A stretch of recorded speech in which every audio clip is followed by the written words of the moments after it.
So we'll call this meeting to order. Okay. I forgot.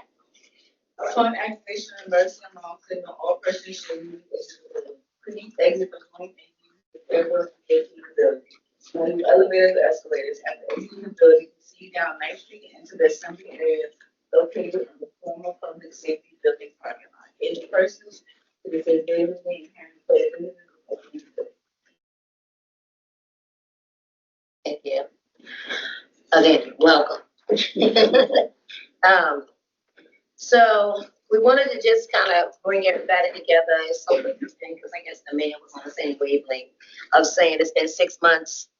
And as we are trying to make our committees more aligned and more efficient, myself and Ms. Robinson, who is the vice chair of land use and I'm the vice chair of finance, we've been looking at our committee assignments and presentations for the year and come to the realization that we wanted to start with the presentation schedule that we had originally given to everyone. Does everyone have a copy of that? I have some extras. And so essentially when that presentation was created, we wanted to look at land use from in housing, transportation, and land use, housing, transportation, and also economic development, because some of the economic development projects have a land use component to it. So we created it, and so if we created it, and if you look on here, you'll see, and if you look on here, you'll see that, it's a mix of, Parks and Rec, the different commissions that also report to land use. So that's how we kind of structured this in the beginning based off of what commissions report to us, but they don't necessarily align with land use. So in going over, working to, again, be more efficient and to ensure that we on the council side have all the information that we need to be able to continue to share with our constituents and with the community. We just kind of wanted to level set, get on the same page, and kind of really talk about the rest of this year as it relates to the presentation schedule, but then also we will shift a few things from land use to finance where they align more. But we wanted to bring everybody to the table so that we didn't just do this, in a silo and then say, hey, this is what we think this committee should be looking like. And also wanted to get input and feedback from you all to ensure that we're on the same page and that what we are proposing for the rest of the year and beyond into early next year is cool with everybody. So for starters, like I said, when you look on here, we originally had housing, transportation, housing development, and economic development. So Steve, we had housing, transportation, housing. Is this the original one? Looks like, Was this the original one? well, that's the one you got. This, no. And But this is the original. Okay. economic development. Okay. So if you look at the revised one, you'll see at the top where we really want to streamline. Yeah, the blue paper, the blue sheet. The bluish looking one. And so you'll be able to see the categories a little more clearer.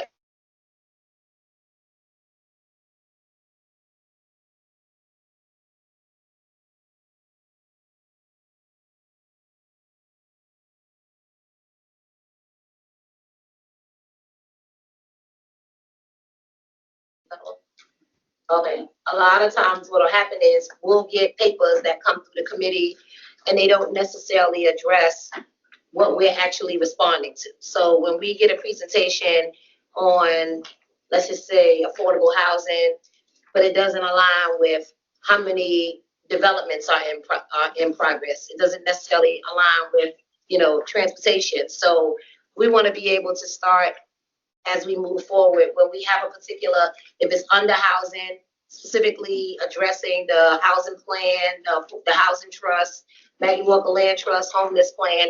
We want to be able to have presentations that actually speak to and share with the community what is actually happening with all of these tools that are associated with housing. Same for transportation, same for land use. And then we'll talk, I guess, a little bit more on how we see the economic development piece aligning with finance, and then whether or not we feel like we need to keep some or get rid of some, because we talked about what we keep the baby back, right? You said no, okay. I'm just kidding.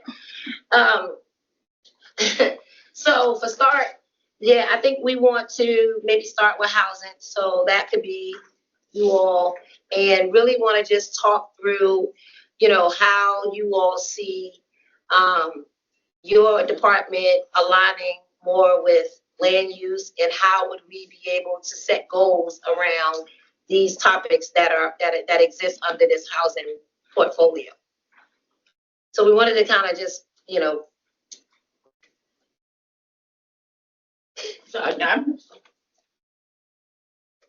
want us to, we wanted, yeah, that's why we call it a special meeting, to discuss it. It's an open discussion. We didn't want to arbitrarily say, hey, administration, this is what you need to be doing, in collaborative spirit and trying to work in partnership and trying to, again, transparent as we possibly can with the community. A lot of times when we are hosting these meetings, again, we're just getting presentations. And those presentations are not enough for us to truly say, hey, this is what's happening. This is the future of this. This is what this is today, based on whatever the plan is. You'll hear reference to, it aligns with this plan. It aligns with that plan. But how do we show metrics to show that we're meeting that? If we have a goal of 10,000 units, how are we letting people know where we are today with those units, and what the future is, what the plan is, whether or not we're going to meet the goal, or whether or not we don't have enough money? Like, we want to just be addressing those. so from our standpoint, we keep track of everything. We have to literally track all of our projects. For instance, we not only do we track, but we project manage our ARPA projects, because all of our ARPA projects need to be under construction and completed by the end of next year, December 31st, 2026. So we are riding those projects. We manage those very closely. Again, at any point in time, because of our requirements, either federal or whatnot, we keep track of everything we're doing. So I could literally take this sheet and tell you not only where we are, either under construction, how far, because we have inspectors that go out and move forward. I am concerned about some of our ARPA projects because of the fact that what we're seeing in the market right now.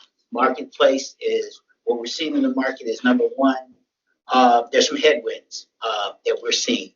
Credit is tightening. Even Virginia Housing's credit is tightening right now, to the point that it's creating funding gaps with some of our partners. That's a big thing. Interest rates remain stubbornly high, mortgage rates. So there's a lot of uncertainty, and so people aren't moving. Then the other thing is, our partners are experiencing construction delays because we've had ice show up at some of our sites, and of course, what has happened is that it has chilled. So we have some projects that are behind schedule just because they're behind construction. The mayor has established what we call key performance indicators. So those key performance indicators are what really are measurements of what we're doing. For instance, what we're doing in terms of production of multifamily. We break it down. Production of preservation. We are moving more towards preservation than we have in the past, because quite frankly, we're trying to keep people in their homes. So our preservation program is really becoming more robust. And just to talk about that a little bit, is for our homeowner occupied residents of Richmond. So we have been able to provide roofs and windows and doors, and we can retrofit for those individuals that want to age in place. I think one of the experiences that I was taught from DC in terms of gentrification was, we didn't do enough preservation to keep people in their homes because they can't afford they couldn't afford to buy their own house today. If they really, if they had to go out and buy their house where they are. And I think it's criminal when people have lived in a neighborhood, raised their family in that neighborhood, and then and maybe sometimes have no mortgage, but can't pay the increase in the tax assessment. So if you look at what we're trying to do, those are the kinds of things we're doing. We have our other source of funding, obviously, the affordable housing performance grants that have produced almost 3,000 units that will be either in production or finance, or in some phase of pre-development or actually development. So that was a huge tool for us to be able to use. So we monitor those things. So we're actually looking at the way we did our numbers. We took, I'd rather, as I said, for our goals that we were able to set and talk to the mayor about, we did it based on our current funding level, what we have to fund. And I would rather under-promise and over-deliver than to over-promise. And so we took the analysis of how we were measured based on the current funding. If no funding changed, what will we be able to do with roughly the amount of money that we have in terms of federal, in terms of the bond financing? Now, what everyone needs to understand, ARPA is going away. So we're working on creating alternative sources of financing.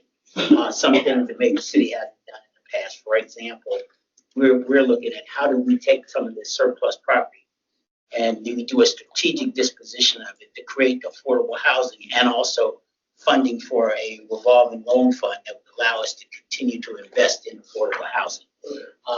We are looking at how do we source, how do we create like a CDFI, all these different sources that we haven't accessed before, that we have to now. It is our hope that the money that should have been going into the housing production, to affordable housing production, the trust fund will now be going into that. And if we think it's going to happen, does happen, if we add also the delinquent property going into that fund, then we won't need to do the remainder of the bond issuance. Remember that we had that 5-year bond issuance. And so we've accessed 3 years of that, which is roughly $30 million. Obviously that which we have to pay debt service on. And so as a result of what we think the money now coming in where it should have been coming in the first place, we won't have to use that, the last 2 years of that, and we'll be able to, we won't have to pay debt service on that. So thank you for that. That's very helpful. And within the next, because we don't meet in August, so between September and December, you're saying you already kind of have these KPIs that you are working towards and these goals. Oh, absolutely. So from a presentation perspective, we can then set a presentation schedule around all this information so that we can keep people on track to know what units we have, what's being built, what's in development. And so we can, so we should think about what that looks like and how do we, over the next course of from now till, when is your timeline? You said, I know you said the mayor, is that now through the end of ARPA funds, or is that like quarterly, or? We have a couple weeks. Yeah, our schedule is for that is the entire year. Actually, we just started the KPI measurement July 1, first of the fiscal year. So it generally goes from fiscal year to fiscal year. And really the goal for us, if we look up, if current funding doesn't change, and I don't know what these market conditions are going to do. We're trying to, based on what we do, we're trying to look at 1,000 to 1,100 units in the pipeline each year, based on the current funding. We get additional funding. 1,000 to 1,100. Yeah, that's based on where we are now. If nothing changes, in other words, we took the projections. Now, if we get more money, then we'll probably be able to do more. But I would, like I said, I believe in under promising and over delivering, not over promising. So are you asking for for the presentations we do, beginning from whatever point you establish, going forward, you want us to tie back to the metrics and our KPIs, so that when we're talking about it, you want us to say this is helping us to meet our goals, as outlined in pillar number 7 or 2, whatever it is, housing, and this is 300 units towards our 1,500. You want us to tie those numbers back to the goal so that the public can stay on track with what we're doing. Is that what I'm hearing? Correct. Okay. Because when you think about it, for us as council, right, we're hearing there's no place for people to live. There's not a lot of units that people can afford, so this information allows us to be able to have that information and be transparent with it so that everyone is aware of it, versus a high level presentation that kind of just comes in and shows, what you're working on, but it's kind of like, you culminate it all because you only have 10 minutes. But if we can break it out in a way then where we have the time to actually have these really robust discussions, because again, we want to be able to make sure that we are aware of the information, and that I know we can get it from you anytime, but it's also about, the public. So also within the context of the KPIs, it's not just us. Bobby, the mayor wants to create this public dashboard that we're all working on, that you could see where we are at any time, at any place, based on the KPIs. So all of what we're doing, our KPIs, Bobby's KPIs, our cabinet KPIs, will all be loaded to a dashboard where everybody can see that information. Just FYI. yeah, no, that's great, and we heard that last night. But we also have people that don't go to the dashboard. We have people that watch online, and so we want to be able to ensure that we are making sure that everybody has the information in all ways. And part of that information sharing is through the committees. Is where we are able to do the work that we have to do and work in partnership with you all. So, you have anything? Just a bit. Before y'all begin speaking, can y'all state your names, just in case anybody doesn't know who y'all are? Oh, sorry. Thank you. Sorry. Okay, so I think one of the things that is important when we look at in the category of the housing production, we've got some broad categories that we're focusing on. Multifamily, which is rental housing, right? We're looking at preservation, being able to keep folk in their properties, which is when we say preservation, are we thinking only home ownership, or are we also thinking preservation of existing other multifamily housing, or would that multifamily housing production go into that category, even if it's for the development of new or in the opportunity? We talk about affordable housing. We talk about housing that may be ending their cycle. And we've talked about whether or not there needs to be a strategy that we try to keep those housing units that are in the affordable housing, maybe have gotten to their 15 or 30-year cycle. So if we have a goal for 1,000 to 1,100 units for the year, is that for all of the units, or is that for multifamily rental production? That's for production. That would include the multifamily. That's new. That would be new, because that's part of the KPI. That would be for new. Okay.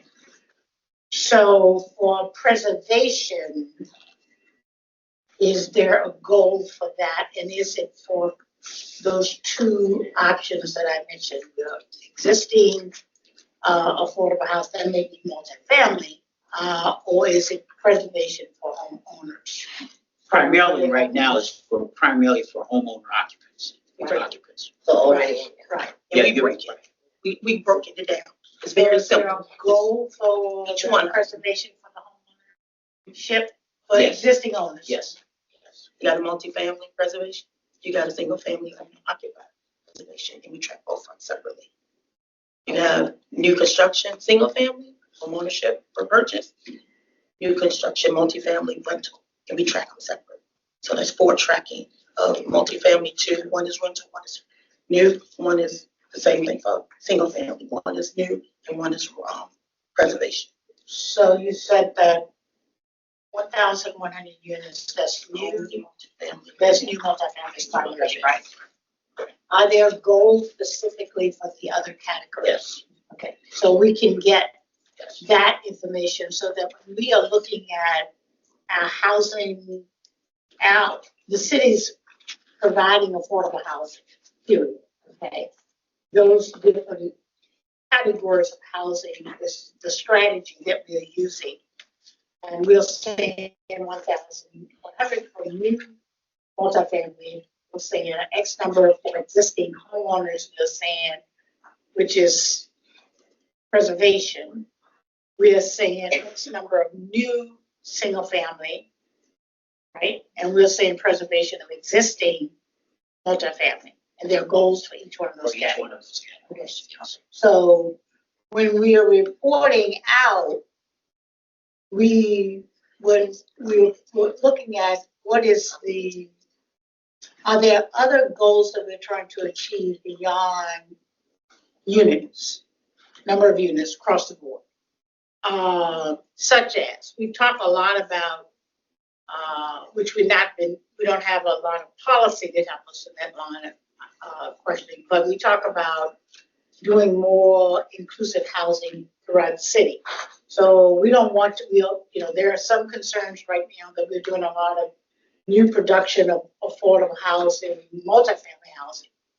But it trends to feel like we are reconcentrating to the same neighborhoods that we have had before. And one of our goals is to create more diversity of opportunities in that process. So we have a developer right now that's in the West End that is trying to go through a SUP process.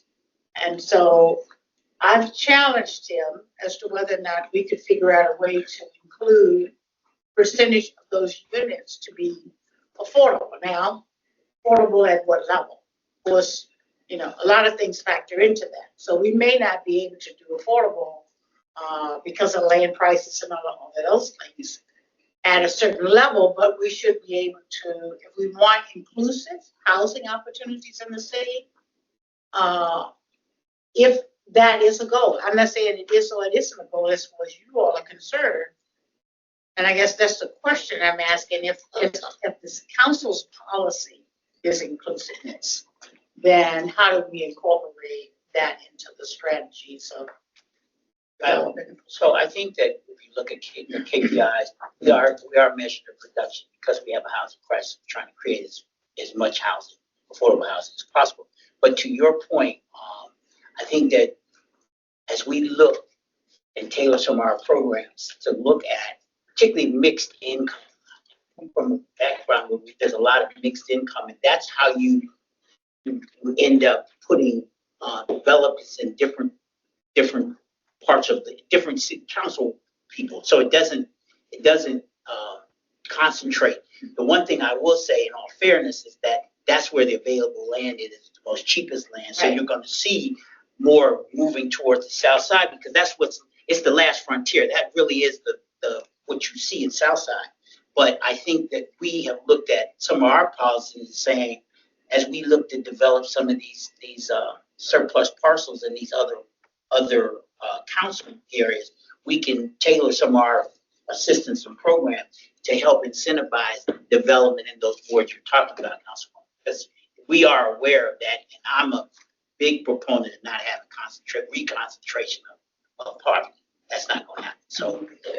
So you make yeah. So that's what I think the committee is trying to look at. Is council overall policy and goals that we want to see from the city? So affordable housing and increasing inventory. Affordable housing, absolutely. You've got numbers for that in all of those different categories. One of the other initiatives that we want to see happen is the inclusion, mixed income, whatever the most adequate terminology to use for that.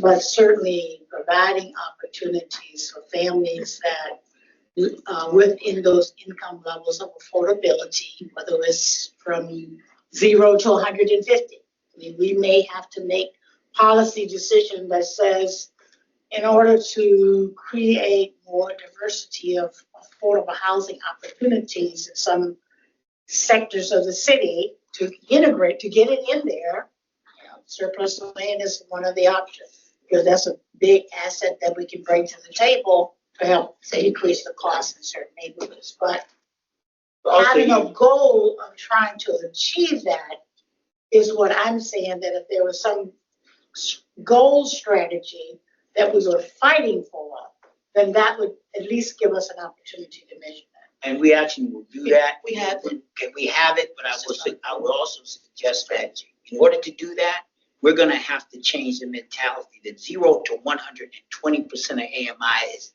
not a bad thing. We heretofore it said 80%. But if you're gonna do what you're trying to do in these various council districts, some of them are gonna require that you go to 120. And the reality is that the nice thing about that and changing that, and so when we have this conversation here, we're also talking about what additional in each one of these categories. So we can do goals for units, goal for inclusion. We may need to, we probably need to get recommendation of policy recommendation changes. So even in areas, South Side is a big deal, right? Everything's going on in South, well, more availability, let's say that. But to make sure that we're building inclusive housing, that may be that policy that 150% is considered as a part of that too, not just the 60% because the land is better. Because if we don't, then we will reconcentrate just 60%. You are singing my language. Yeah, so we have that. We have that. We did we thought about it and how we kept Michelle Brown Peters, Deputy Director of Finance. When we did our internal planning, we had a strategic planning meeting internal. We had those things we could measure, which we call our goals.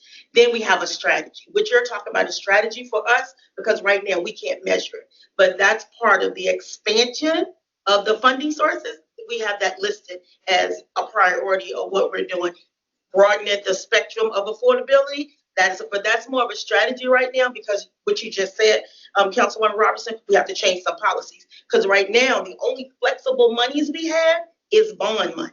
Everything else is tied to 0 to 80% until we change the policy to say otherwise. The flexibility of the bond money is could potentially go higher than that. But right now, everything else will require policy change. You can't do federal. You won't be able to do anything with federal. But with any city monies, we're going to have to do a policy, which is what you're talking about. We call that a strategy, because right now we can't measure it because it's not something we're tracking. Even to invest in projects that may take a little more money to build in the West End or to expand to other districts, that would be the strategy Mr. Malone was talking about, of getting that monies in a fund that we can use at it'll be at a different funding level, because it will require that in order to make affordability work in certain parts of the city. So we have those strategies as well as our goals, so we can provide those to you, but we just don't have numbers for the strategy yet, because it's going to require, we have a list of changes that we need to make administratively and legislatively. So what we are asking is that the policy, if there's legislative policy that is needed, Right. that we want to incorporate that into the committee's plan of action, that we are at least keeping it on the books. The same thing that we are asking for is that, I don't care whatever we put on the books, it's always not enough money to do anything. But you'll never know how much money you need if you don't document what you need. If you don't set dollars with your goals, then we're not driving the bus to say, at budget time, or when we're looking at leveraging and those kinds of things. Okay, so we're looking for those kind of things too, because, I just had a conversation earlier today about the 10% of surplus funds that we have every year that council don't always jump in front of. What are we going to use that 10%? We're going to jump in front this year. We're going to jump tomorrow. Okay, so my jumping is going to also be that Yeah, it's gonna also, that we're gonna we're gonna propose some council strategies of how to do the job. And if we have declared a crisis, that's gonna be one of the major jumps that we're gonna make, because we can't keep having people looking us in the face, telling us we declared a crisis and we're not doing anything about it. And if we got 10% of surplus funds and we have 5 crises that we've declared for the city, they should be in that ballpark for that additional revenue that will be available. But to make our argument, you guys do all of that cost estimating and prices. You know how much money you're gonna need, or you're estimating how much you're gonna need for 1,005 and 1,100 units and everything else. You get out to 2030. This committee wants to advocate for policy for those amount of revenue that is needed. You know, we may not get it, but we don't ask for it, we damn sure not gonna get it. Right. And we've done a projection out to 2020, 2033. So 2033. we give Well, it- that's super helpful. So do And you want the legislative changes we know we need to make, and you want our effective introduction? Okay. Yeah. Our And projected introduction. yeah, and part of this, again, is like, you know, you see how you are. We have a strategy. So that's what we want to bake in and show a true partnership in really moving the needle on this affordable housing crisis and really working together. Because if we don't know the strategy, or we don't have all the intel to really advocate for the needs of the people or the residents of the city, we can't do what we are slated to do on this committee. And so that has been a little bit of a challenge. So that's why we went back and said we need to level set, and we need to really get laser focused on what this committee is slated to actually do, not necessarily what it's doing. Because what it's doing is just getting a bunch of presentations, and that's no fault of you all. That's how it was somewhat set up, but this is how we're trying to really show an active, you know, commitment to working with you all to actually help with the work that you need to do and the work that we need to do. Because there is a lot, like Ms. Robinson stated, going on specifically. Yes, everybody's talking about the South Side, but we can't even account for all of the things if you're not in that district, right? So only one person or 2 people having that intel is not helping the whole. And we have to start looking at this. And as we talked about, what we want to focus on is what is the citywide strategy. We keep focusing on these districts, and the more we focus on this district, it's a push and pull, and that's why we cannot have the money that we need to do what we need to do, because we ran out of money because we in this district. We need a citywide strategy, and that strategy needs to incorporate where we know we can build right now. And I love what you said about the surplus and all of that. We have to change the trajectory of this, or we're gonna be scrambling every year trying to get 1,000 units. So when we say something about land use, that would be where we would want to be impacted. What is our policy right now in surplus?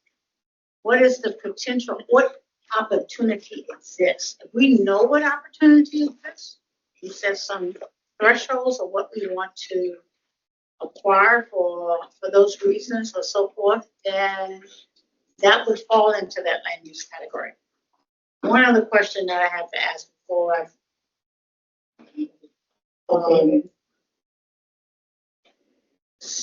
social services, our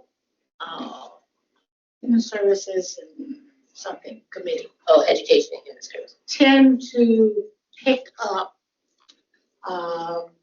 homelessness as a social service rather than a housing policy. I'd like your take on the importance of whether or not we are capitalizing on addressing the issue through social services, or is it more of a housing development program? Because the question is with that, does social services, sources of revenues that are aligned with that, provide for housing, for actual housing, creation of housing? And if it doesn't, then The question is, are we missing something by not focusing on the continuum of housing, okay? That includes the opportunity for, from shelters to, what do you call it, sustainable housing to the next level, to the next level. That's a big question that we are interested in making sure that it is on the housing agenda or is on the social service agenda. And right now it's predominantly on the social service agenda. But I don't know if there's funding for social services. I know that there are some, to provide those services that are needed, but not actually the housing, but I could be wrong on that. Okay. I know. It's like I'm not going there. Yeah, I didn't say we ain't doing it. I think that's a complex question. I think we have to, it is. I think that, you gotta decide what you wanna be in terms and then do it well. And I think, we'll work with social services. I think to the extent that we can help with the production, but that's production of all housing. We're not equipped to deal with the shelter, those kind of services.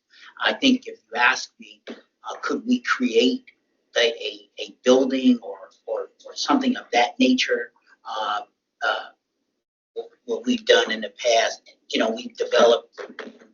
we've developed SORs. We actually, for housing, we provided the SRO, but the services all came from human services. We kind of financed the creation of the building or the shelter, but that's not the business we're in. That the experts for the human services would provided the wraparound. So that was kind of our. So that answer to the question. It'll stay where it is. It'll stay where it is. Sure. Let's get clarity. Human services. And that's fine. Yeah, just to add, Cordell Hayes, advisor, CAO's office. But just to add to that conversation, because a few months ago we did Eden Villages, and that was with us, surplus in the property, to provide, the tiny homes for those experiencing homelessness. So I guess also, and I know we're kind of limited on presentation space, but is there also the opportunity to talk about public-private partnership and using that as a strategy? Because Eden Villages came in to actually utilize, land that we weren't using. So that's kind of like another strategy that's out there. Because they come for financing too. But Right. we collaborate. That's what we're saying in all the terms time of. on these deals because they come for our Right. financing to build the need of housing, buying yeah. housing. And that's what we're trying to get clear on. So whether or not, again, does But it? it's in the right It's spot. It's in the right spot. And it'll probably overlap there with finance. Right. Definitely in the right spot. Yeah, Everything down. okay, all right. Well, that's good, thank you. So, let me just say, is that I actually welcome this dialogue because I think it's important for you to know where we are and kind of know where you are also in terms of the strategy.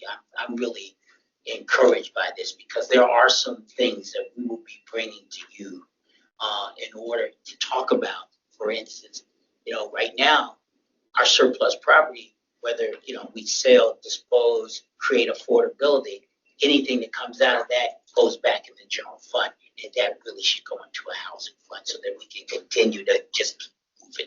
And so that's the reason why I think that it's important that when we talk about policy as it relates to surplus, that policy become for the purpose of assisting in meeting it, and one of our crises that we've identified, which is housing. And there's a clarification that is needed in the industry as it relates to our crisis and what do we declare.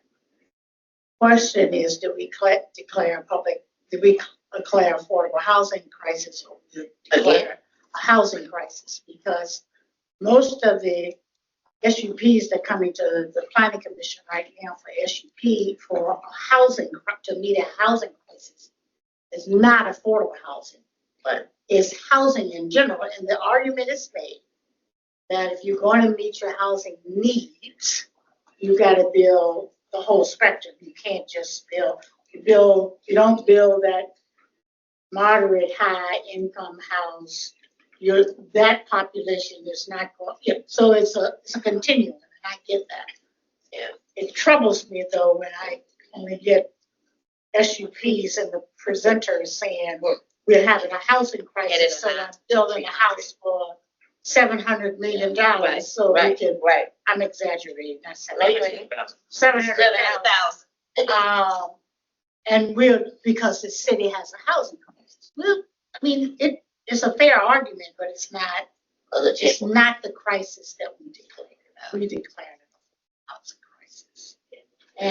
But I do think that it's important that when we talk about surplus, for example, would it be advantageous for the policy to be, if we got surplus, it's for the purpose of building out, to fund and build for the housing needs, right? Then that means we won't be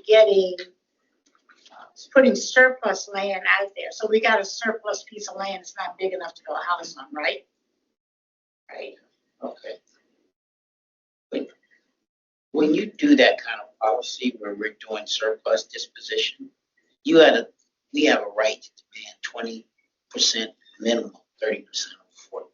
In other words, when you're doing a public-private partnership and you go out, now you want to do mixed income, then if you're going to do surplus land, city, then you got a requirement to give us 20% minimum, 30% affordability. I mean, that's how we've done it in other jurisdictions, and that's how you get the mixed income outcome that you like to have. But because it's city-owned, then the requirement that would come with that, of course you can policy-wise, would be that we get a certain level of affordability. Okay. Yeah, and that's also part of this committee strategy in the sense of knowing, right? Sometimes we don't even know. And so knowing what we do have, knowing what city-owned land is available to be able to then align, hey, here's what we said we were going to do, and here's the property. Why are we not doing this? Often what's happening is, here's the property, here's the SUP, or here's the things that are happening because we say we're in a crisis. What we're trying to do is align it with, if this is what we said and this is what's available, whatever that may be, this is what we're doing.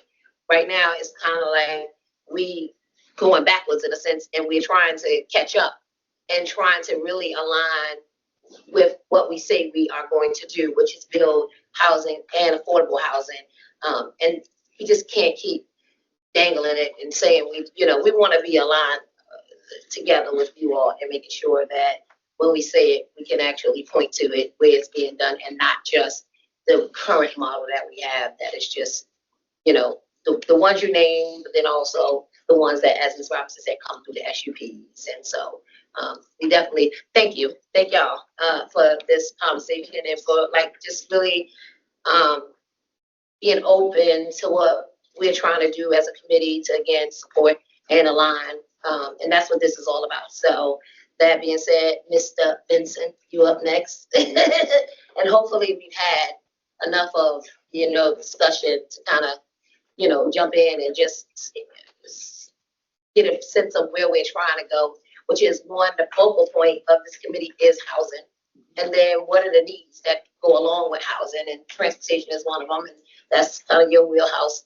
So we want to just talk to you. And so the categories that we are trying to really hone in on is the GRTC, the Equitable Mobility Plan, TOD, bike lanes. I'm quite sure Mr. Brett is going to love that conversation. And then BRT, which is also part of GRTC. And so again, what happens and what tends to happen is during committees, we get, papers that will say, hey, this project is a part of this, it aligns with this. But I guess, but first, welcome, Mr. Gray. Sorry. Thank you. Sorry, I'm late. Yeah. Thank you. And just, from your perspective, similar to what Mr. Malone and Ms. Brown, Ms. Peters was talking about. How do you see the transportation piece aligning? And in terms of, because they mentioned you have KPIs as well. Yes. And so I think also one of the things that we're trying to do is make sure that everybody is talking, right? And it's helpful for us when we have a clearer sense of when we're coming before the council, before the public, of we know this has happened, this is happening. So again, with transportation, how do you see that factoring into the way we've set this up now and the presentations moving forward, and how can we tap into the goals that you have set for, is it for the whole year as well? Is yours for fiscal year? Are the goals fiscal year? Our goals are multi-year. So one of the things, Bobby, I want you to elaborate on is, as you can see, this committee is always probably gonna spend a lot of time on the housing component of it. I mean, that really is big. But one of the challenges that we have with housing, and that you've been very instrumental in helping us out with a lot, is that when development comes in for affordable housing, and we don't have the CIP budgets, the infrastructure budget to go along with that, and how do we work with you to create policies that align CIP infrastructure as a priority to align with housing, with the crisis that we require of housing in the city of Richmond? So our presentations in the past have been both informational and directional.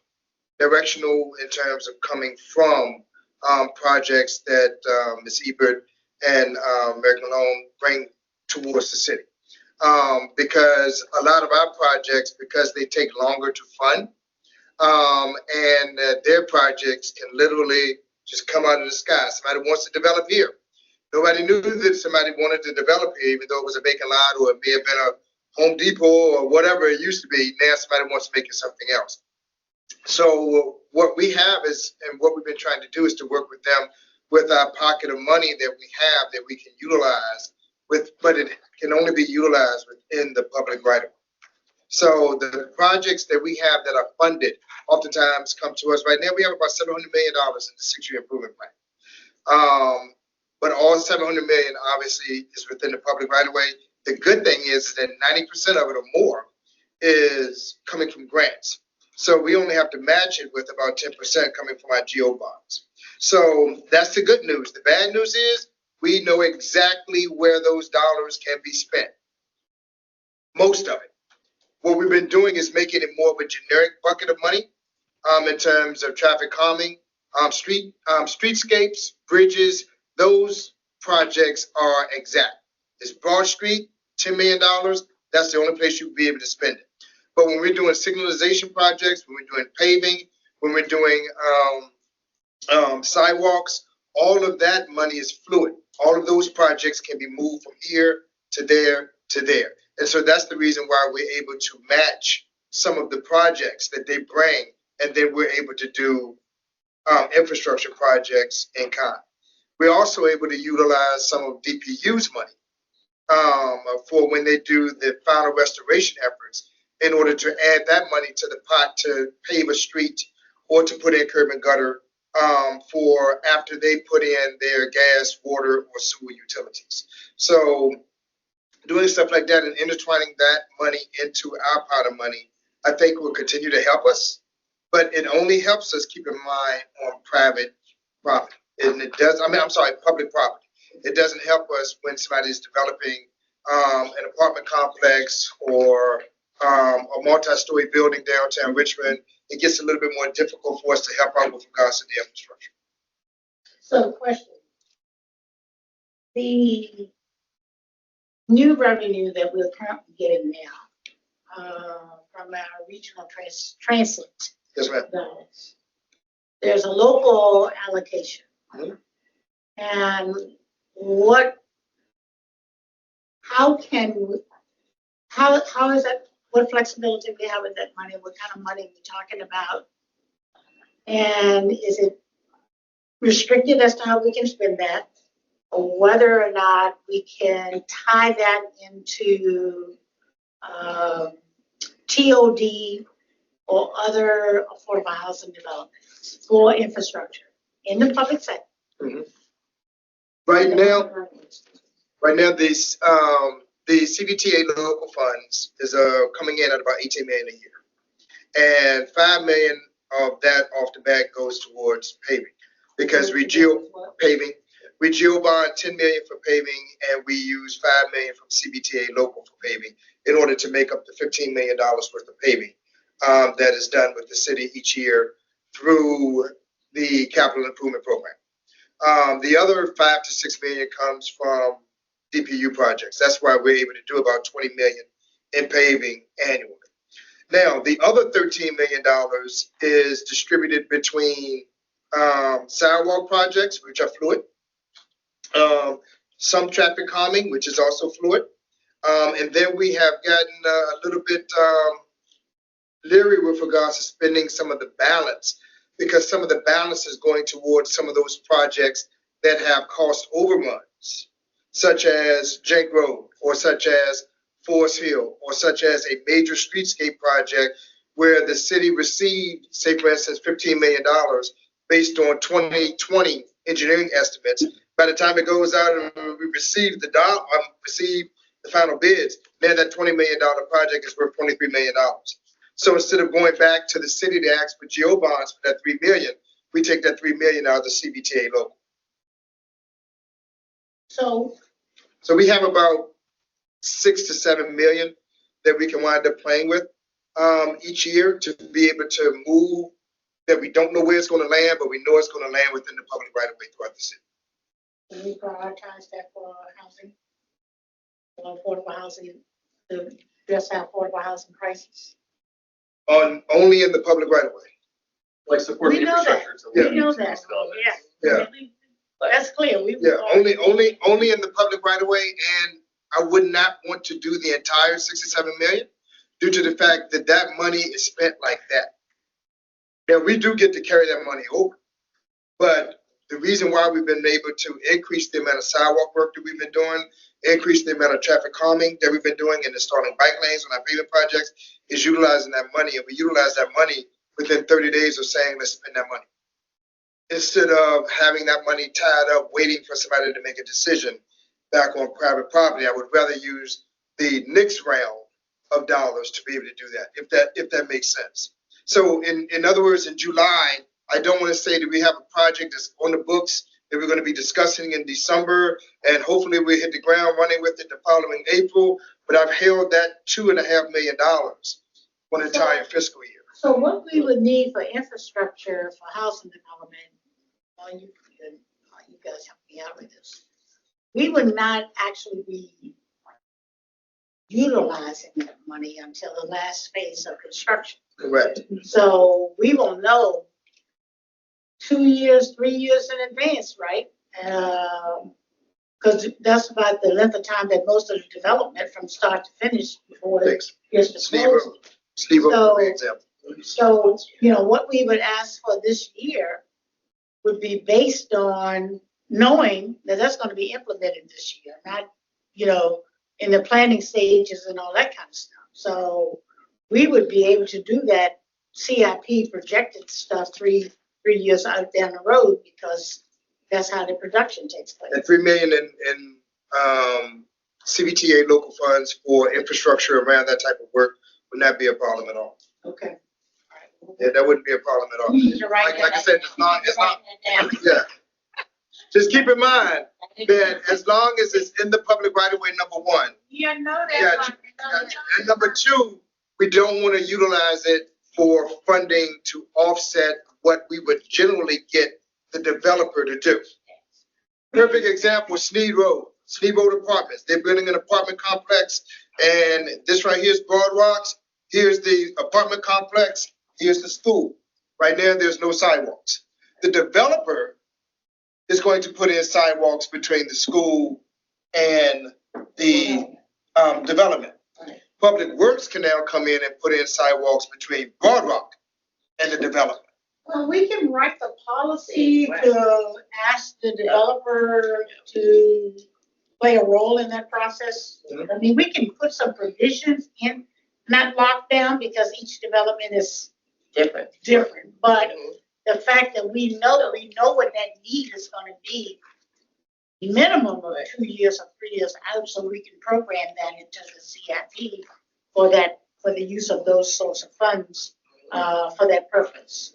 And if you agree to that, then we just have to write the policy. And of course, it would have to go through the administration. But looking at 2 to 3 million of CBTA local. You see where we going with this?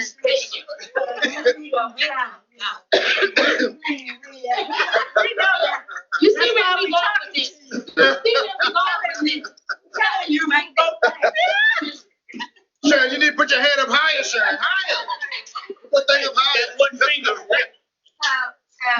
And I'm not doing it because I'm part of the administration. I'm doing it just to clarify what I saw was your loophole, which is the right of way. And Snead is a perfect example because it's representative of most of the secondary roads in the south side, which is it's a 2-lane road with ditches on either side. Correct. And to do sidewalks is very difficult because you would have to acquire additional land outside of the right of way to potentially put those sidewalks in.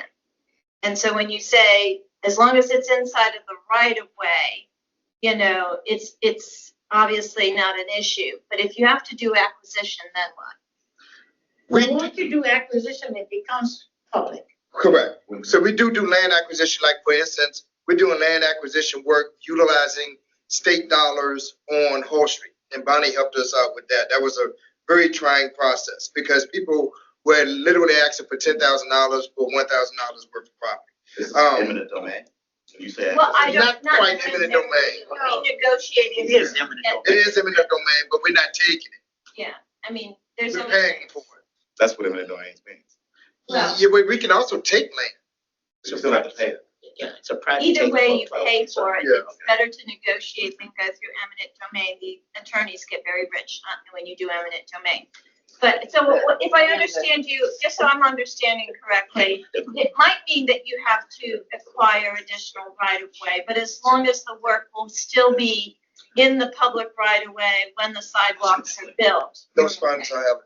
Okay, just want to clarify. Correct. Thank you. Yes, all right. Yes, Well, I just like about understanding, the extent to which we are able to compel or encourage developers to take on infrastructure requirements, whether it's, proffers or just in SUPs, you sometimes get to hey, what else you got? But with general projects, do we have the opportunity to, whether it's through legislation or policy, in some developments, if it's hard to make it pencil in the first place for a project, that's one thing. But there's plenty of projects that are plenty affordable, and the neighbors say, why aren't we getting more out of this, right? And what are the opportunities?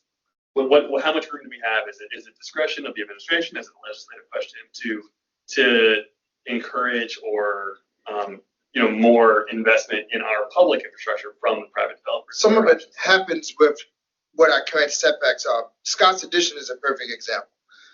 Scott's Addition had a ton of sidewalk and paving requests 10 years ago. People started building, knocking down warehouses, putting up 7-story apartment buildings. If we would have replaced those sidewalks then, they would have torn them up. So we said, let's pause on sidewalk replacement. Let's work with the developers to get them to put in. The first couple of projects over in Scott's Addition, we actually paid for the concrete. We said, look, we'll give you guys the concrete while you're out here putting concrete back up on your private property to have the guys to put down sidewalks. Now we don't have to worry about that because they have to tear up the entire street because they're going up 7 stories. They have to put in new utilities, etc. So they're putting in new sidewalk work with those developments, which is obviously helping us with regards to the future. So that's what the citizens are getting out of it. What we're lacking out of it is that we're still rolling with a 10-foot or 5-foot wide sidewalk because developers are still building up to the existing public right-of-way instead of giving us a little, maybe 5 feet of public right-of-way. Then we can make our sidewalks 10 feet or 15 feet where necessary. So it's kind of like New York City versus Chicago. Chicago has plazas. New York City, Right up to the public With right. a little like frontage, code refresh request. Yes. So we like maybe ask for a little room in the code refresh. Yes, yes, yes. And Sharon and her team, they've been working with us with regards to that. Yeah. So, I think you're right. And I think, there is a big difference, and Merrick always brings this up, between asking an affordable housing developer who is pinching pennies to try to make the deal work versus a market rate, residential multifamily project. They can raise the rents, they can do a lot to be able to absorb some public infrastructure improvements. So it's easy for us to ask proffers, or we're not asking for proffers, but encouraging proffers to help do some city work. It's hard when we have gaps to begin with affordable housing. And sometimes the ask is just too much and it'll break the deal. So there is much more tension financially in asking an affordable housing developer to do all this work and still make the project work. and ultimately, that winds up coming back to you all. We just waived $250,000 based upon our recommendation for a piece of, it was property that was ours, public right of way, but it was woods. It's been woods forever. But we waived what would have been $250,000 worth of land to go towards that development in terms of that development being able to be constructed. So we work together with regards to trying to do that to make sense. And I think we're doing better at collaborating in that area, because part of your question too is sitting at the table with affordable housing developers and for them to understand what the requirements are before they go in. Because if they can understand what the requirements are before they go in, we can talk about what their need may be to coordinate better with DPW. And sometimes that hasn't always been the case, but I will say the good news and the other side of the story is we're getting better at doing that collaboration, and we try not to spring surprises. Yeah, actually, I think my question is like, if we can be more, if we can encourage even more investment on the market rate projects, then we've got more cash on hand that we can support. Right. And essentially, as you all can tell, we're trying to stay in our lane, which is budget and policy. So we're trying to stay over here and mind our business to make sure we do what we're supposed to be doing. So that's the purpose really of all of this. So that again, when it comes time to necessarily legislate, if we need to legislate for certain things in order to, be in alignment, we want to keep doing that. But one more thing, we were talking about the low income housing tax credit program. I know Daniel is familiar with that. Yeah, so I wanted to touch on Roberts' question also for the place benefit. Daniel Wagner, recovering Deputy Chief of Staff at City Council, newest DPW employee. Leave that other part out. You have a tolerance. We don't know that. So that's how they do this. We find other people around this. Michelle can speak more deeply to the LIHTC program. Obviously, it's a federal low-income housing tax credit program. But one of the things that I wanted to highlight, Councilmember Roberts, and I'm glad you're thinking of in this space, is when we talk about our transportation investments, the LIHTC program will give you extra points when you have access to frequent public transit. So not like a bus that comes every half hour. It's got to be typically like BRT level. You might be able to get away with a 15-minute high frequency, but dedicated bus lanes actually goes a long way to earning those extra points. So it's something that as we think about coordinated investment, what we can do there would be, I think, extremely beneficial. So when I, and again, as Michelle said, Bobby, they've been, we're getting there. But I think also we have to look at the fact, if we have provided a subsidy into affordable housing, and then we have a fee that takes it out of that, we have to, anytime we invest in a project to create the affordability, then the other parts of the have got to, it's like taking one part and putting out the other. So I think that as we look at policy, whenever we're investing in something that creates the affordability, but for our investment or others, a public investment that we need to think about when these fees, and it's not, again, we work with Bobby, but DPU, when DPU to add some of these costs, and I think Michelle hit on it, we had a situation where they had gotten their permits, the affordable housing person, and then they got surprised. There was additional cost that it was not insignificant. So again, if you know these things early, you can pro forma them to make sure you can accommodate them. But if you're down the road, you have your permits, and all of a sudden somebody says, this is a $200,000 hit. Well, to an affordable project, that might be a fatal. So that's the thing I think we also have to consider when we look at these projects. Does a city have money in it? Do we have ARPA money in it? Do we have any kind of our funding that create the affordability? Then we need to, as a city, look at them. Well, I think what could be helpful with that is, as we're talking about presentations, when we are hearing about, like, say, a presentation comes and it's like, here's the 5, projects per se, maybe the funding that is attached to that.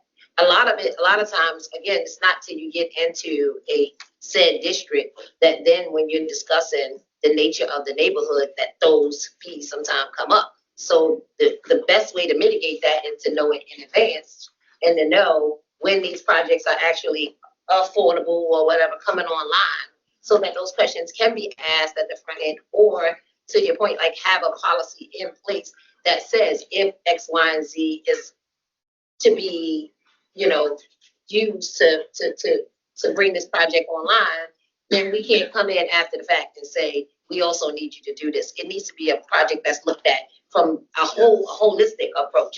And at the end of the day, because it's not being looked at from a holistic approach, we're getting pieces. So when it gets to me, I'm like, well, wait a minute, we can't do that. So I think you named a very intricate part of the process that we have to just do better in terms of the project needs to be a whole, the funding, the DPW. I mean, I ain't trying to say that. Anyway, thank you. You're doing right, because what you said at the beginning made a lot of sense. When we do projects, we're not doing projects necessarily based on council districts, but they could wind up impacting multiple council districts. As somebody in the 9th is going to say something about Hall Street, the portion of Hall Street that's in the 5th. Somebody in the 8th is going to say something about the portion of Hall Street that's in the 9th. And so when we work together collectively, that's how we wind up making the city better. Thank you for that statement. I love it. I love that statement. I almost wept. Mr.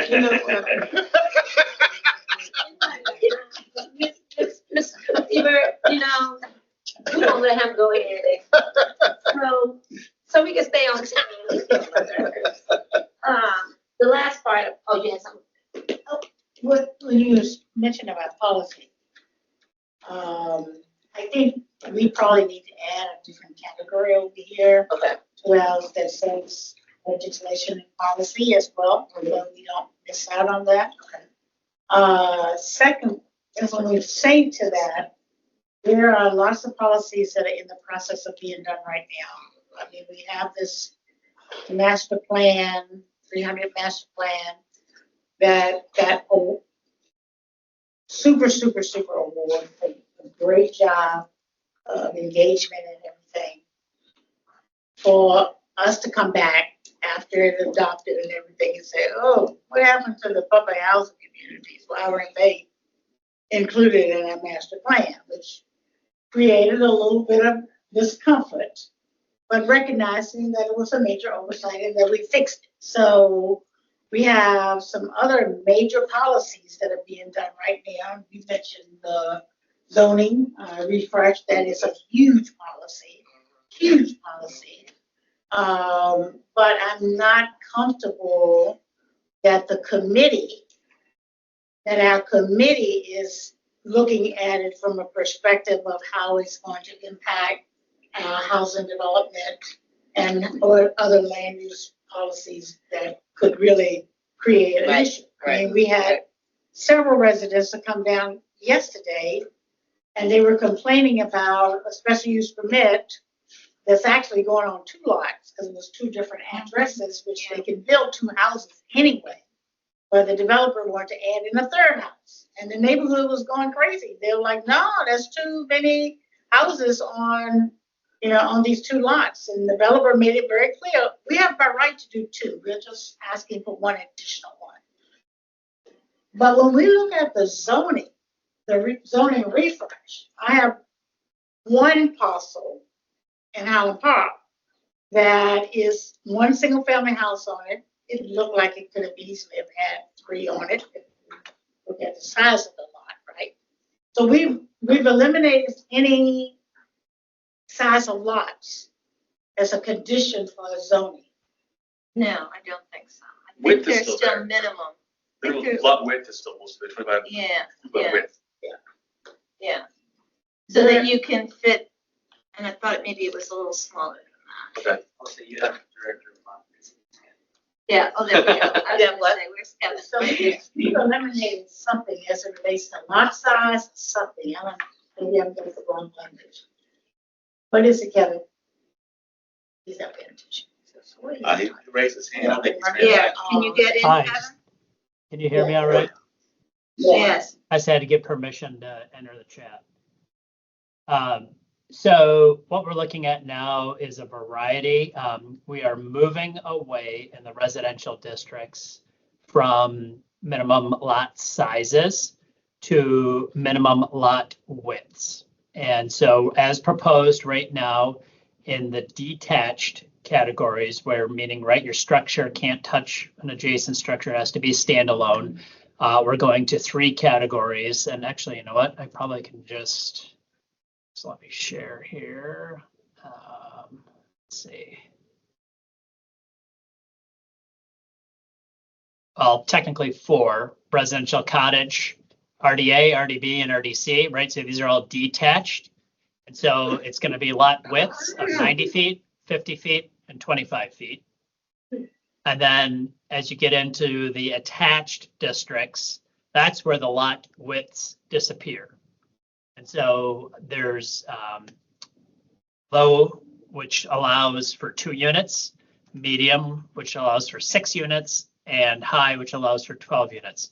There's not a minimum lot width, but I think if you understand, right, just from a practical building perspective, you are going to need a certain distance, and I'll say minimal practical building you can build residential units got to be about 10 feet wide. And so that is where we are moving towards in terms of from what 12 different residential categories right now down to 7. And then, I mean, this is what's up, and I agree, right? This is one of the biggest things we're talking about is like, right, what we allow for by right in our city. And so this is happy to discuss any questions that you have about code refresh process, where we're at now, where we're going, or how we can support, additional. Yeah, that's one of the ones that we want to kind of hone in on for the remainder of the presentation, since it's such a really big topic and it's going to be a really huge, change to the city. So as we are planning out for the rest of the year, we'll kind of touch base with you all on that to really do a deeper dive, because I think, there are some, there's still a lot of major concern as we saw yesterday, and specifically, again, as Mr. Malone pointed out, where there's only land to actually build. So, folks are trying to build 6 or 7 homes. They try to maximize their impact. And we want to make sure that people just are aware of, what is actually being done. So we can do a deeper dive on that. And again, as just because we get caught up on time and I want to stay and leave space for questions, we want to go a lot more deeper into, the city's inventory and surplus. So we talked a little bit about that earlier. The SUP process and how that will actually either change, stay the same once, the zoning is adopted. Again, the CIP, the master plan, the Richmond 300, because as we were kind of conversing earlier about affordable housing, a lot of folks are coming in saying, well, this aligns with the master plan. We want to kind of move away from that, and not move away from it, but we want to ensure that it is actually part of the plan and not necessarily a development, and being able to differentiate affordable from market. So we want to do a little deeper dive on those as we get into it, and then talk more about the history and culture, just as it relates to properties and housing as well. And so looking at this sheet that we have on the updated one, so where we changed it from just we took economic development off, I just want to run past everyone the 2 topics that we did have, and we were trying to figure out if we want to keep them in land use. One being Parks and Rec presentation, specifically since it falls under the Human Services portfolio, and is everyone okay with us moving that over there?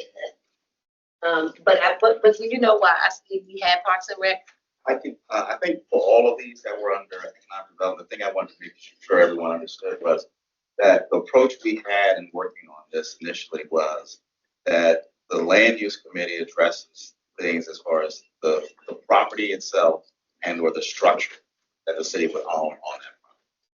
So if it's a park, it could be the land, the building, and then maybe EHS would handle something about the program. With regard to say financing, where we have it listed as kind of economic development, it would be the land use committee might address something, for example, like the Coliseum and its structure or the removal of it, whereas finance might be addressing something like a bond issuance to pay for a new structure. So, and that's one of the things that we want to avoid. Right. We It's want too to much going we don't want to be going to, we don't want you guys coming to 3 or 4 different committees because there's components within each Right. development. We try to Because, you be know, clear. you're becoming the finance for everybody. But somewhere along the line, you want some money. So just like we made a decision that, yeah, homelessness is in the social service, and that's where it should stay. That's the primary focus that we want to stay with that. So economic development, we're talking about a major economic development like the Coliseum and all that. That is an economic development and finance committee, not in land use.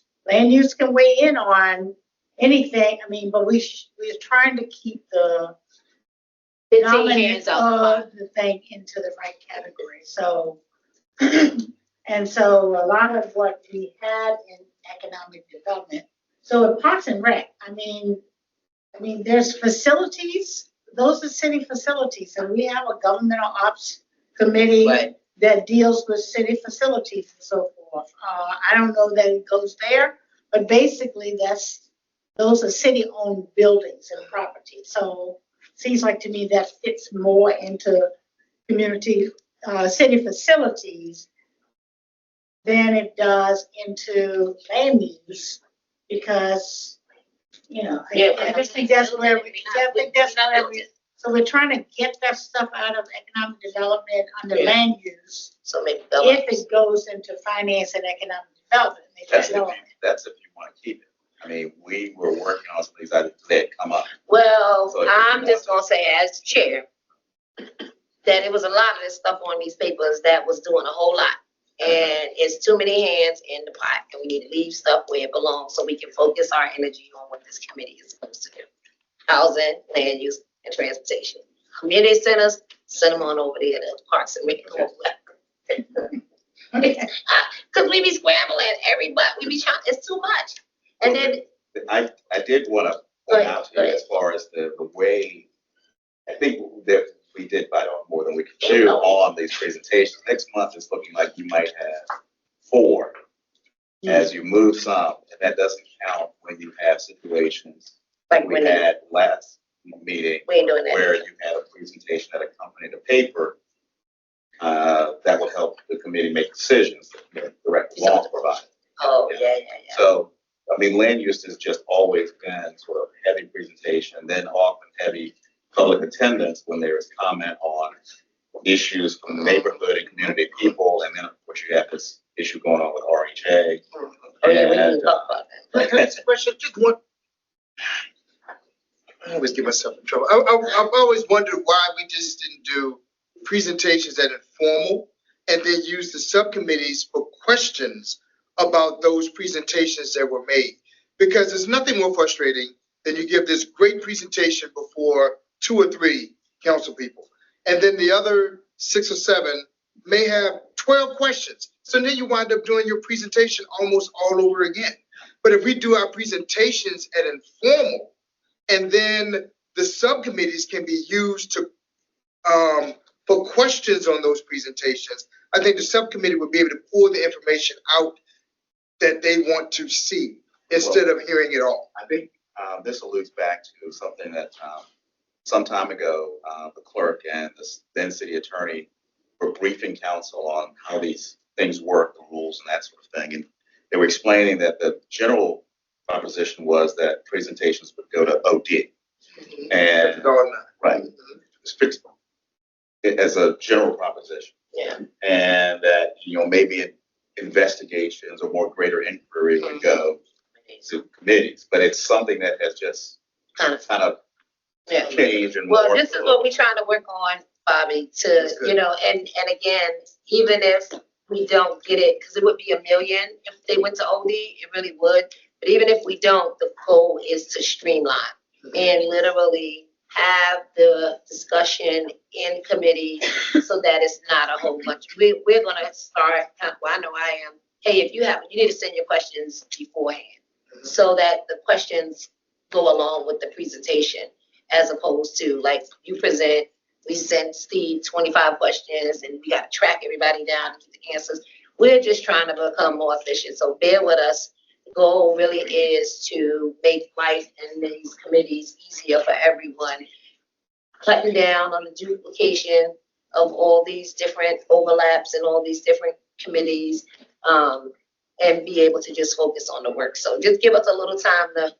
And I think that the committees, either the committees do the work or they don't do the work. Okay, so if there are questions, like we just had we had a presentation on finance, right?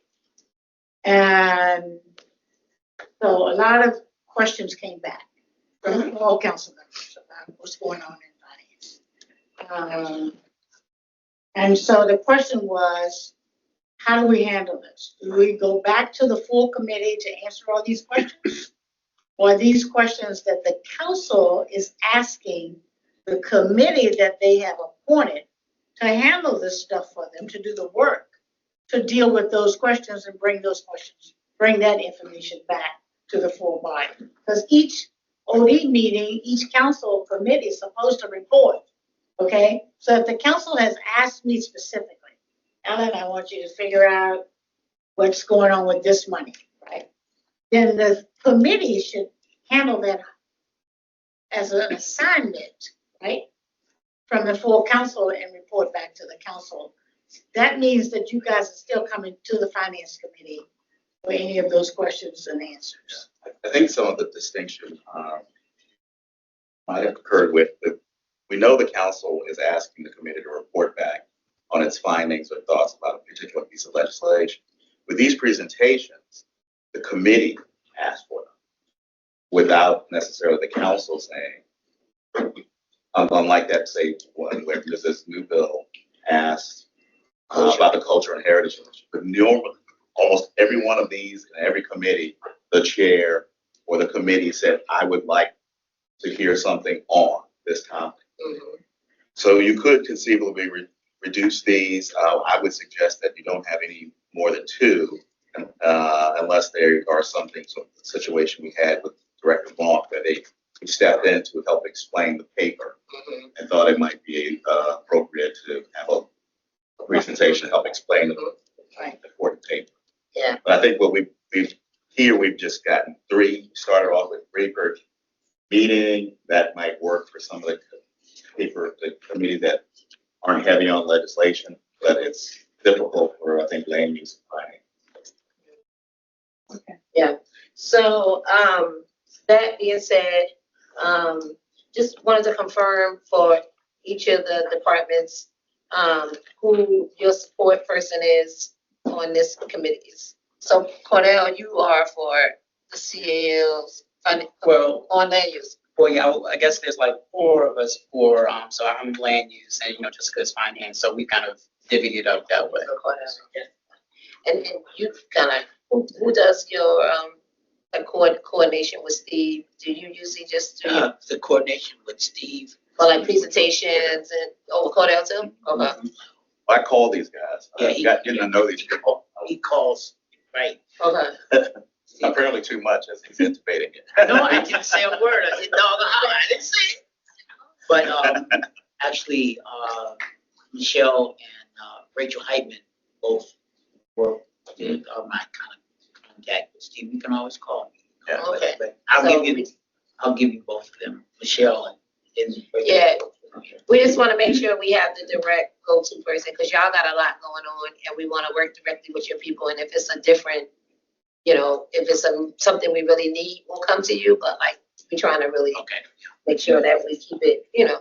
I can certainly tell you, I mean, the committee, that the administration folks that I've been working with have been fantastic. Yeah. All these people is dope, but we just trying to give them, reclaim their time.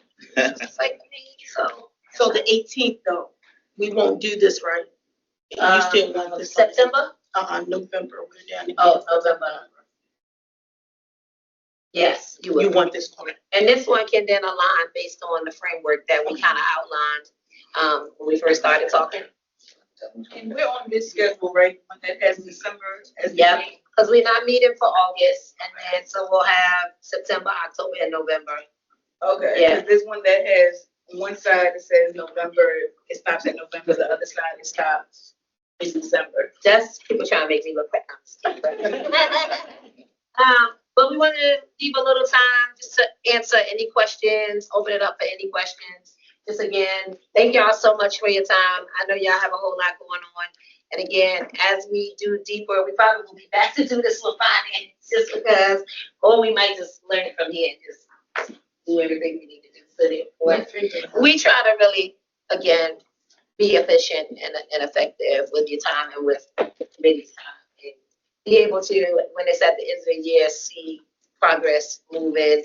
And yeah, so any questions? Concerns? So can we go through the precinct, the remaining precinct just one more time? Yep. Like starting with September, because I know we originally requested to move Diamond District to September. Yeah. But now we're removing that altogether. No. Based on, Oh, because you. Because that was an economic development.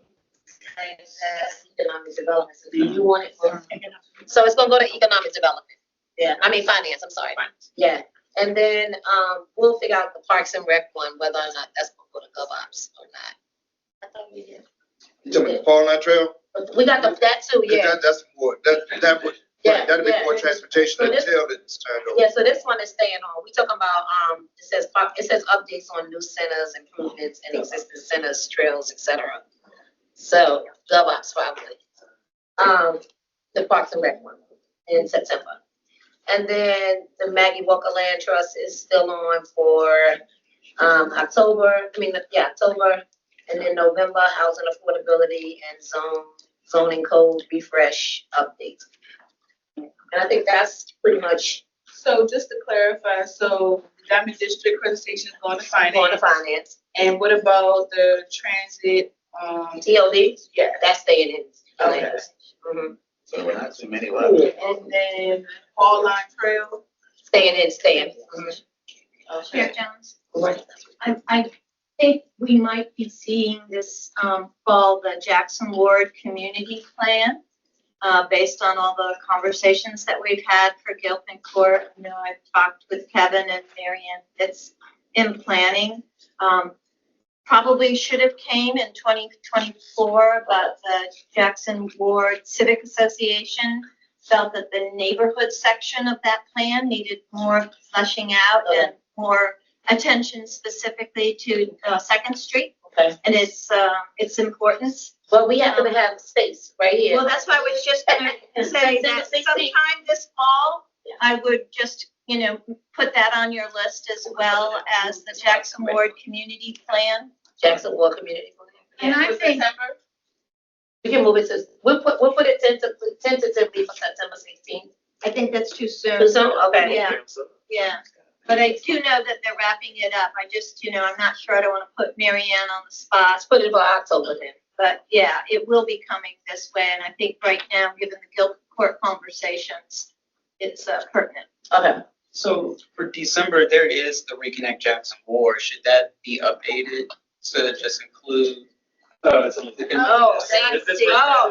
happened. Okay, So so do you want to they use are it separate but connected projects. So, And I know we're still waiting on the federal DOT, US DOT, to make sure that that grant is still Okay. active.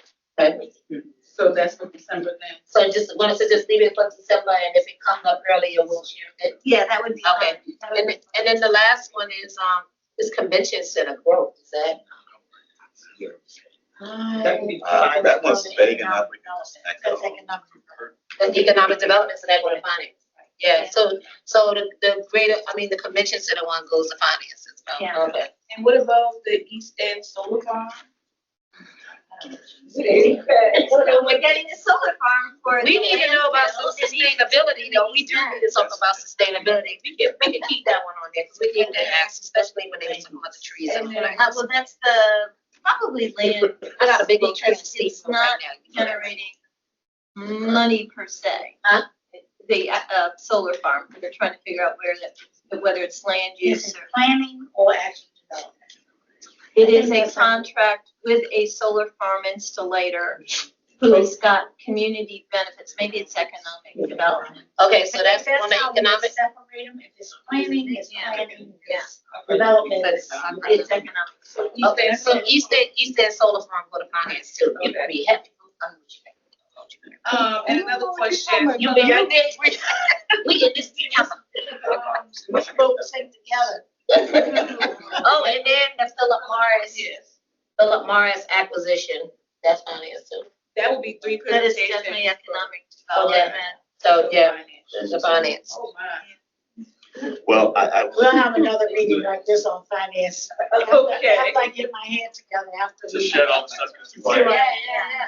See where else. Yeah. and some of these might be the other things you might want to have in front of the larger council. Right, we could just The go other into thing, like. the other- We got it. No. We got it. We'll have committees need to have. Okay. the other thing I would add is, you're getting close enough to the end of the year, you begin to consider the But first next year, quarter. yeah, the first quarter, next year. You push them out to next year. So we'll circle back with you on those, Okay. in finance, if it. I mean, Yeah, I'm gonna still be sending my usual emails to Yeah, Steve, right. because I didn't know who's gonna be presenting Right, these things. So right. it's not listed on here. Yeah. All right, everybody straight down there? You good? You got something else? We're gonna keep it on land use for now, cause it's sustainability. Okay. It really should probably be a GovOps though. We don't have. Yeah. It's solar. It needs to go to GovOps. Solar farm needs to go to GovOps. Okay. That's sustainability. What you got? Well, I don't know, it's a land use, so do we dedicate land to solar panels? So can we look at the new schedule and determine what is gonna go to land use? No, we're gonna have to revise it again right When we revise them? now. Yeah. So wait, one second. So what do you say? I don't know, it strikes me as land use, because it's, I'll be honest, the GovOps agendas are kind of filling up for the fall as well, so just heads up. Just leave it. Just leave it for now. So for finance. Yeah, leave it on land use for now. Okay. Okay, now what was your question? So we look at the new schedule, we change the categories. Yeah. Okay. Are there gonna be, since you're taking out presentation, and we shift to This? the new one? Yeah, we're gonna update this. Right. So we'll get you leave. Will Okay. it also include who's gonna be presenting as well? We Or will I never have to still circle back we with never have who's something? presenting. We Okay. find that out during the planning meeting. Okay, Yeah. So we never know in advance. okay. Any other questions? Concerns? RJ got his head over there. It's 4:37. I said 5:00. You did? Thank y'all. And hopefully this was productive, and we look forward to continuing to operate at a level of excellence. I like being there. That's like something positive. Start. Yeah, we adjourn. Take care. And thanks everyone online. Thank you. Okay, so we'll get to